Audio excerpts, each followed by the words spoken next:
Hello everyone, my name is Massiel Diez and I'm the co-host of Flipping the Barrel, and I flew all the way here from Houston in order to interview this amazing woman who I'm going to introduce very shortly.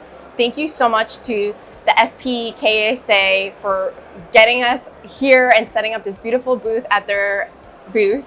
And I'm just excited to be in Saudi. It's the first time that I'm here, and I'm just looking forward to interviewing Salwa, who's just an inspirational woman that I know you will be so excited to know more about. And we're going to get straight into her story. So Salwa Helal is the Chief Procurement Officer at Arabian Drilling, and she's going to share with us her story today. So Salwa, thank you for being here. How are you today?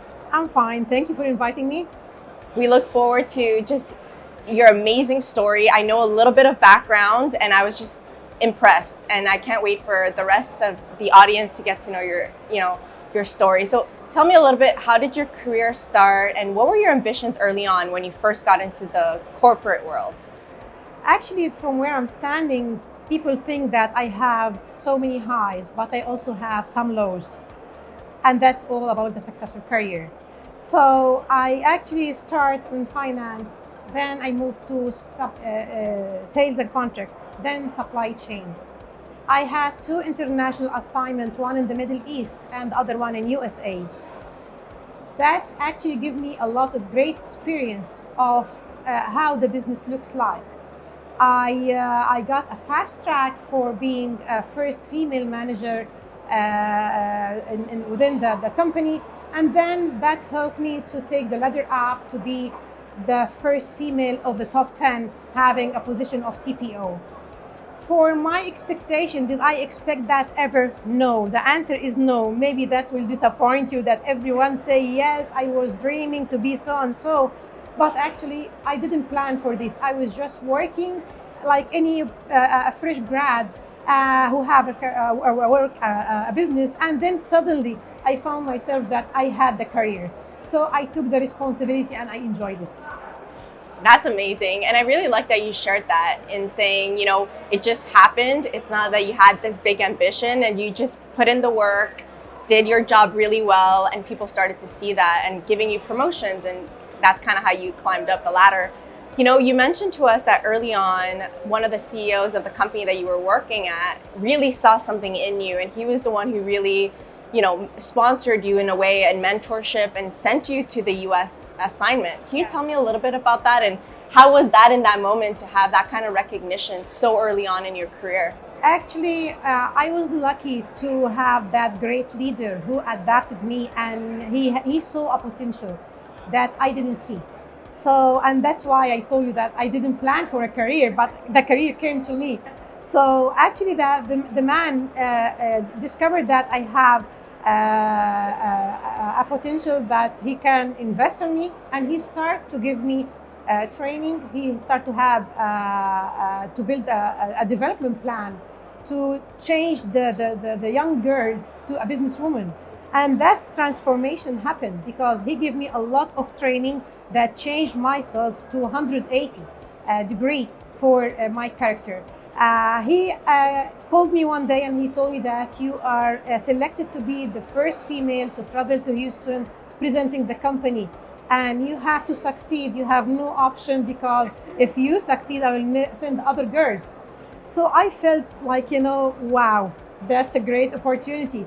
And I was confused, feeling happy or feeling afraid, because that was really something very big for me. Especially in the 90s, that was not very common that, you leave the family and go. And actually I had a 1-year-old son. So I went to my husband and I told him, what can I do? I got this assignment. And he said, wow, that's great. That's a golden opportunity. Don't say no. You are good for it and you will do it. I'm sure that you will succeed. And I told him, what can I do with my baby? And he said, I'm gonna send my mother with you. So maybe it sounds crazy that people told me, are you really gonna travel to USA with your mother-in-law? And I said, yes. Actually, now I felt grateful to not only one man, but to the CEO who gave me the opportunity, to my husband who supported me and let me be encouraged to take the decision and feel that, yes, go for it, girl. And to my mother-in-law who left the family and left her friends and she accepted to come to me with me to support me on my mission. Wow.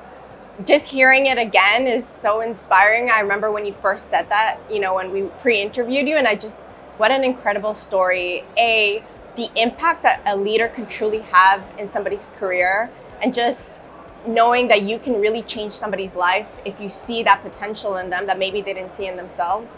And I know you mentioned that you feel a lot of pride in being one of the first females and knowing that you are looked up to now. And you mentioned, a lot of these younger ladies who are looking at you and saying, I can do it because Salwa did it. And tell me a little bit about what it's like to have so many ladies looking at you. Okay, actually, when I went to Houston, I joined myself to the Businesswomen Association. So I start to meet, females speaking about the same challenges that I'm facing from a gender perspective. And they start to speak about, each one speak about his case. And we start to support each other. So we learn together how can females support each other to be, united, to feel like, we are, what you say about the challenge is everywhere. Everyone is suffering about it. So let's, support each other and feel like, we will do it.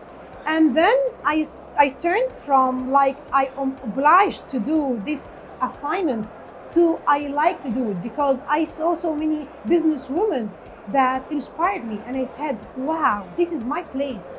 This is what I really like to do. I didn't know that before, but I felt it.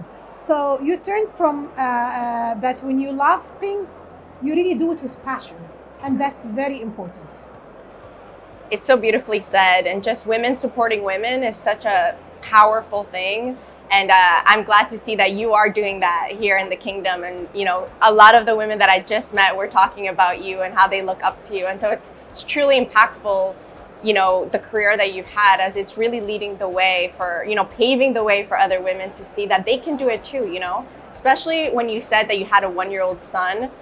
This is a huge thing. I have a 2-year-old daughter, and just coming here, it takes a lot of away from being a mother. So tell me a little bit about just the support that your husband has been there for you from the beginning to push you and say, we will not say no to this. We will figure it out. I'm going to send my mother with you. Tell me a little bit about that and just his vision for women leading careers, even in the 90s. Yeah, actually, my husband is a great partner. So it's not a marriage, more than a partnership that, we agree that, our success in career is our responsibility, both of us. He believed in equality, big time. And, he believed that, you can do it, why not? If I do it, you can do it. And he encouraged me a lot. He didn't say no to every time I travel. I traveled to all over the world. I traveled to London for leaving the home and my son for 2 weeks. And he was taking care totally of my son, our son. And actually he was responsible for everything, school, sports, feeding him, everything. I went to Switzerland. I went to every time I traveled minimum 2 weeks, and he was taking care of all of this. He was encouraging me with, coaching me and guiding me, also advising me if I have a problem at work.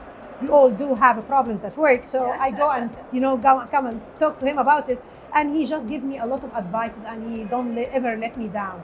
So I feel grateful, and I can tell other females that the right partner is very important. So you have to choose the right partner. Don't just get married. Choose the right one, because he will support you with the kids, building the kids, raising the kids. He will be the role model for your kids, and he will also support you in your career. So having a career, never being single. Yeah. No, I have 2 kids. I'm just giving you an example that I have 2 kids. Ahmed is 28 years old. He studied mechanical engineer. Farah is 23 years old. She studied architecture. Both majors are very difficult, and we all know that. They cannot make it if they are not succeeding in school. So we managed to build our kids to raise them with a good personality. They are both charismatic, and they are both have a success in not only on schools but also in their career. So that can't ever make it without a great husband who can give me the support, and who can share the responsibility with me, not only for raising the kids but also for the house. You know, it's so a lot of the people that we've interviewed on the podcast who are very successful, they will all say this number one thing is finding the right partner. Yeah. And it is a partnership, and you need your spouse to be your biggest cheerleader, you know, to be that person that's there for you and helping you coach, etc. So it's really incredible to hear that. And, you know, it's amazing too that your children can see what kind of mother they have and that their parents were supportive of each other's career, as they will now do the same for their spouses. And it's generational change, let's say. Tell me a little bit about, you know, the typical struggle that I get asked this question too is, how do you deal with the work-life balance, being a mother, an ambitious career woman, a wife, a friend, a sister, etc.? Can you tell us a little bit how the balance has worked for you? Work-life balance is very important. You cannot have a great story and that you are succeeding at work while you have a lot of area of improvement at home. So you have to make the balance. You have to make your kids feel like, you know, they are a working mother. However, they should be proud of her, supporting her. And I didn't ever let my work affect the not participating in their sports, not participating in their studies and exams. I was always there. It takes a lot to do. I have to be honest that it takes a lot, but I strongly believe that family comes first. So my success at home, it helped me to succeed in my career. It's not something that you choose either or. You have to be successful in both ways. I'm glad that you mentioned that it does take work. It's not easy, but you can do it. It's not impossible. It's not impossible. I like how you said that. You know, something we wanted to touch upon is just your experience that you've had in the industry for 20 plus years. Can you tell me a little bit about how you had to prove yourself in this male-dominated industry over and over again, especially being one of the first, right? And everybody's looking at what Salwa is doing. Yeah. Can you tell me a little bit of maybe some techniques, or how did you become so successful? It's not a secret to tell that, you know, oil field is a men-driven career. So I do agree that it was not that easy when I started to be promoted as CPO and sit with all men on the table, 100% men on the table, and I'm the newcomer. They didn't make it easy for me. I thought that I'm gonna be the spoiled, you know, little Salwa coming on the table with, you know, they will really make like I'm their sister. Yeah. But that was not the case. So they didn't make it easy for me, and I went to my boss. I told him, what's going on here? You know, why am I not welcomed or what? And then he said, no, Salwa, that's it. They do this with everyone. So I felt like it's not, they do this with all newcomers. Yeah. So it's not only about me. So I said, okay, let's get ready, girl. And that, you know, just show them that you are on the table, but you're not on the menu. So, and I start to do that. And I start to say, okay, don't compete with them because you will lose.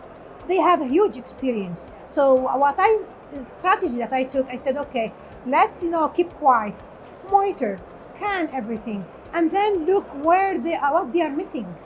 So, and then, you know, show them that that's the area that you can help them with. So following this strategy, I found them very helpful, and they felt like I'm important and I'm part of the team. So they found that, okay, let's, you know, have her join her because now we need her. So that was a really good thing. And then I start to be part of the team and things start to be much easier. I love that you shared that too. And, you know, sometimes we feel like, you know, you've only got one seat at the table and it's maybe I'm going to be treated differently. But actually the fact that they were just the same as you or any other comer means you were getting equality almost. So it feels good, you know, at the same time. Now as the Chief Procurement Officer at Arabian Drilling, can you tell me a little bit about what you're doing to continue to foster that diversity and achieving gender balance in a company where it's still male dominated, but now that you are in a top position to affect change, you know? Yeah. I joined Arabian Drilling last year, and I strongly believe that employee is the main asset of the company. So we can buy the best ERP system, we can buy the most expensive equipment, but if you don't have the talented and the right caliber employees, you will not work. You will not achieve what you are expecting. So that makes me feel like I have to secure them the right environment to do the right work and to deliver results. And I start to have a workshop to see, what's going on, why this team is not performing as expected. I start to make them part of the solution. I said, okay, it's not easy to make them engaged with you. You are coming to tell them what to do. That's not healthy. It's not going to be good. I want them to do things that they like to do. And I learned from my experience in the US that when I turned and transferred from what I'm obliged to do to what I like to do, I did it with passion. So I use the same learnings that I have to do with the people. I secure them the right environment when we celebrate success, when we celebrate birthdays. Let them feel like they are a family, a supply chain family. They are not just coming to work. And I have to secure that, to make sure that they are coming with a smile and leaving with a smile.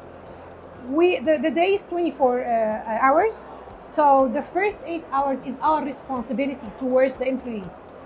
If they spend the first 8 hours a healthy time, a good time, they come with a smile, as I mentioned, and they leave with a smile, then the second 8 hours, it will be good with the family. They will sleep the last 8 hours, so they can come on the following day with passion. So that was my plan with the employees. And I actually did this, and with the time, people start to say that, yes, this is exactly what we do. We like to come to work. And that was really good. I took them in a workshop to say, what do you need to start? What do you need to stop? And what do you need to continue? So it came from them. They are the one who set the action plan. So we set the action plan, and I actually formed a team. I call them the 6 champions. Those 6 champions, I consider the equality. So it was 3 females and 3 males. So I make those people empowered. I give them the empowerment, the authority to do the job. I also coached them. I guided them from distance. And I told them that, you are the one who will do the follow up, the actions with all the managers. So to have junior people speaking to the managers and following up with them, it enhance and increase their leadership style, and give them the courage that they can go to the manager and follow up and with them, why is this point is not done yet. And then they start to give a feedback to the employees. So employees, they start to feel that we are walking the talk. We are not just giving them promise and we set a workshop as a workshop. No, we have a workshop, we have action plan, we will simplify the work process. So the young generation, they are very well educated. And that was actually amazed me in the kingdom, because the level of education of the young generation is a great thing. That what I noticed, because what you see outside the kingdom is differently than what you see inside the kingdom. So the level of education, the level of passion to learn is really there. So all what they need that you don't want to make them working harder, but they work smart. They don't work hard, they work smart, and then they find things go on the fast track. People start to feel that, and they start to feel engaged, and they were not that loyal because they feel like they were ignored. So I start to gain the trust, make them first loyal to me. Then I start to show them, okay, I'm part of the department, so you have to be loyal to the department, the supply chain, as a family. This is our place. And then they start to work on a different circle, the wider circle, which is the company. Supply chain is part of the company. So you have to be loyal to the company because that's our home, that's our place. People start to be more engaged. They are happy. They start to smile because the smile is built in my face. So I hate when I give a smile, I don't get a smile back. So I start now to see people smiling, and they are really learning every day. You've done an incredible job since being in Arabian drilling, and I know some of the leadership team, and you all have very similar personalities where you truly care about the employee, about making it like a family engagement. And I love what you mentioned about just the younger generation talent here in the kingdom is incredible. I just met like 6 or 7 young ladies that are just ready to take over the world, so I love seeing that. And to your point, it's all about employee engagement. It's how you treat people, how they feel happy. And then you can give them any task, any challenge, and they'll put a smile on their face to do it. But it's Make how them you feel important. Yes, make them feel important, part of the family, like you said. So thank you so much for sharing. And lastly, to end, who has been your biggest inspiration, or who have you looked up to during all of these years? Okay, I lost my dad when I was very, very young. He was a professor. And I found that my mom is, raising 4 girls in a very young age. She was very smart, very independent. She makes the impossible possible. So she was really taking this seriously, that I have to raise my kids on the right way. I have to raise my kids with passion. I have to make them charismatics. She believed on the mental health, so she engaged us on sports and music all the time. So I was just watching her and looking back, how did she do so? So I was following my mom's steps, and say I want to do the same thing for my kids, and I managed to do it, thanks God, with the support of the all people around me. So my mom was my source of inspiration. Wow, what an incredible way to end the podcast. You're such an inspiration. It's truly an honor for me to be here sitting with you and learning from you, and just the amount of women and men who are looking up to a leader like yourself is really it shows that you've done such impactful work. So thank you so much for sharing your story with us. And Thank you very much. I hope you guys enjoyed this short podcast with SPE KSA. See you soon. Thank you.